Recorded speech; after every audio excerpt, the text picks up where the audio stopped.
চলো বন্ধুরা, আজকে আমরা চিনি ছবি দেখে কিছু ফল আর তাদের ইংরেজি নাম। এটা হলো তরমুজ, যার ইংরেজি নাম ওয়াটারমেলন। এটা হলো আপেল, যার ইংরেজি নাম অ্যাপেল।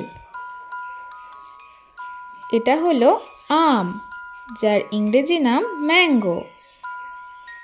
এটা হলো কমলা লেবু, যার ইংরেজি নাম অরেঞ্জ। এটা হলো আনারস, যার ইংরেজি নাম পাইনঅ্যাপেল। এটা হলো কলা, যার ইংরেজি নাম বানানা। এটা হলো নারকেল, যার ইংরেজি নাম কোকোনাট।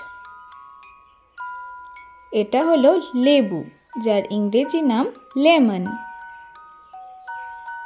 এটা হলো আঙুর, যার ইংরেজি নাম গ্রেপস। এটা হলো পেয়ারা, যার ইংরেজি নাম গুয়াভা। ধন্যবাদ বন্ধুরা, আজকে এইটুকুই। দেখা হচ্ছে নতুন আরেকটি ভিডিওতে। সবাই ভালো থাকবেন, সুস্থ থাকবেন।